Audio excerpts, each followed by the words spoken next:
guys to be aware of and realize that it's out there and we have to address it sooner rather than later. And- Question. Yes, ma'am. Is it being like reported to credit, like the credit report or anything? We talked about that, and we were gonna, we have not done this yet, by the way, but part of what we were trying to do is sell it to a credit, consider selling it to a credit agency. You know, I mean, if it's pennies on the dollar, and we can get some of our money back, but that's gonna require reporting it to a credit agency.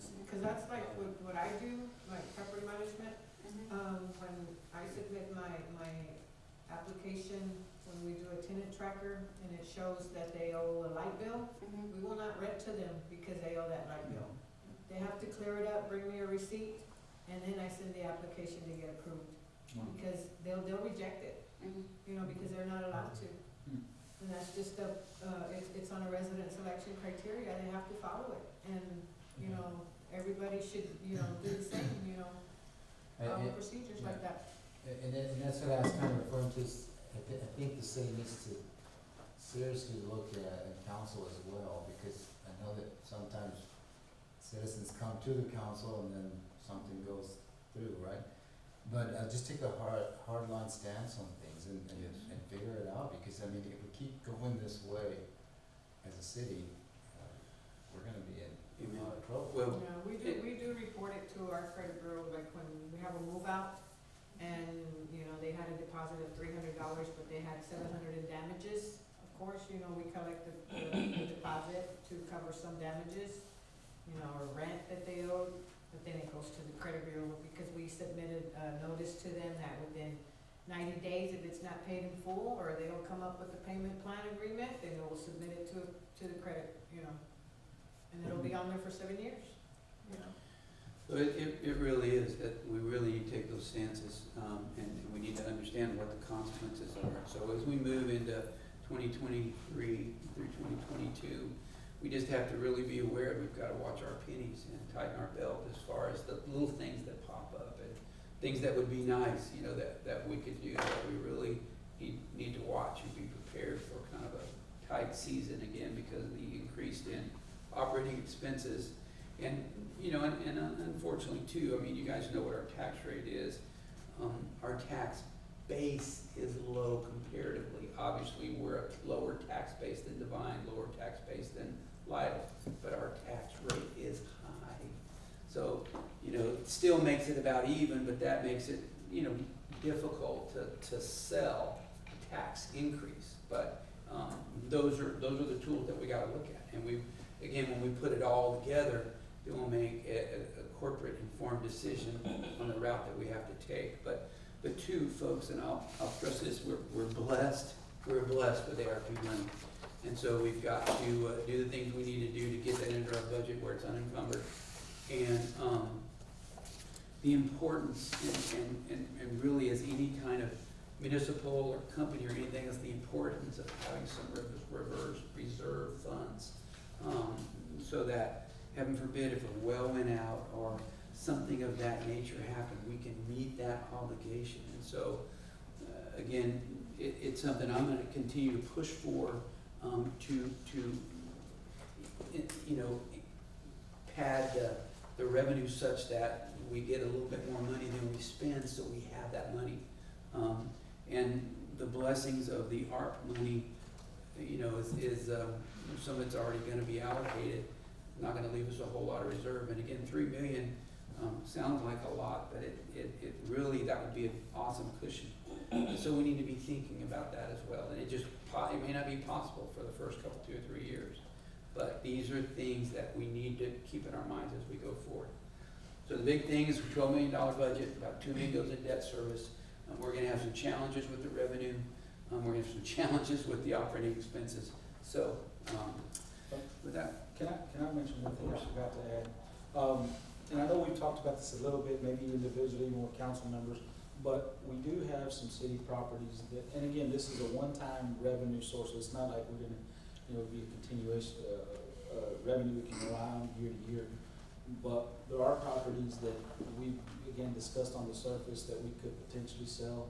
I know that there's some property downtown. There's other acreage out there that is, people have at least shown interest. So on that end, I just want feedback from the council, whether it's individually as a group. I'd like to hear your feedback, because, I mean, with the assets, they're there, they may sell for who knows what, but it's something that I would like some feedback from the council as far as moving forward for this fiscal year.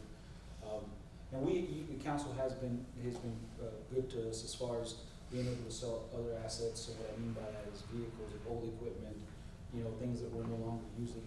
I think we've done better at that as far as sales of equipment, but as far as property, I don't think we've sold, since I've been here, I don't know the last time the city has sold property, if at all. I think it's important to consider it because, I mean, there's just property sitting out there that we're having to maintain or whatever. Even that little park out there, that, sell it off or take the dog park or something, because I see our staff maintaining it and watering it and all kinds of stuff. Nobody uses it. So those are kinds of expenses that we could probably cut away, chip away at, and maybe sell property. The other thing is, I don't know, whatever happened to the gentleman that talked to us maybe 3 years ago, 4 years ago, about us selling our water to them. Do you remember a discussion like that? Repurposing the water? Yeah. Well, that went away with the oil industry. So Yeah. you don't think that oil's coming back and we could? No, not necessarily, no. I mean, I thought somebody did show interest. Yeah, what we can, and part of what we can look at, council, is on that, and we haven't seen anybody show any particular, like, immediate interest, but I've been part of some of this, and what they'll do is, when they wanna buy your effluent, but they wanna own it, and I'm of the opinion that they can buy it, but they can't own it all. I know people think that wastewater is not valuable, but it is. And so with that, if we can get into an agreement to where we sell some of this wastewater to the oil field, and my preference is to repurpose the wastewater. I would like to repurpose it, and I know this is a dream, but I would like to repurpose it not only for that, but for irrigation of our park system, of our sports complex. It will require an investment, but I think you definitely would benefit if we take on that task. But yes, you could do stuff like that. You could pond the water and just allow the sale to the oil field and whatever else you may want to do. Yeah. So council, any questions or thoughts that you have? Again, I very much appreciate you coming out for the special meeting, and it is a challenge we're gonna be tasked with, and look forward to working with you guys as we move forward. Brenda, I'm gonna miss your valuable input. I'm gonna just take off my city council hat here and just be a regular citizen, 'cause that's what I'll be in a week or two. Talking about saving the $3 million, 3 months reserves, that's a great thing. We've always talked about doing something where we can get to that point, right? But along the way, I think as a community, we need to know that we're not just paying our taxes and saving that money. And I know that that's not the way it is. I know that. But the community may think, well, they're just saving the money. They want to put it in reserves and so forth. So with that in mind, maybe as we move forward, think about what it is that we as a council, or you all as a council and city staff can do to kind of keep things moving in a certain way where you're still making some maintenance type things and still progressing a little bit here and there and so forth. Because it's gonna be hard with the money that you have, but you may be able to save, maybe not 3 million, but maybe 2.5 million, and use that other little money for whatever little things need to be done as far as good maintenance, so that the community doesn't think, well, they're just saving money. And so it's kind of like a balancing out things a little bit. I would love to get to the point where we could have that presentation to the community. It's probably gonna take a little while before we get there, but it's a very good point. No, but just in general, just a general feeling that Sure. the community, because everybody talks out here, and we hear it a lot when we're on the council. But once they know, hey, all they're doing is saving money, because people understand what goes on with management and so forth, Yeah, not necessarily. yeah, very good point, very good point. Counselors, anything else you'd like to share, any thoughts? Again, thank you guys so much, city staff, thank you so much for coming out on your weeknight and working over this very important issue. We're gonna tackle it, we're gonna figure out a way to make it work. But it's gonna take some thought, maybe jump it out of the box a little bit. Okay, with that, I will take a motion to adjourn if there's no other questions. There's a motion by Councilwoman Trevino, there's a second by Councilwoman Hernandez. Is there any questions? Hearing none, I'll call for a vote. All in favor, say aye. Motion passes unanimously.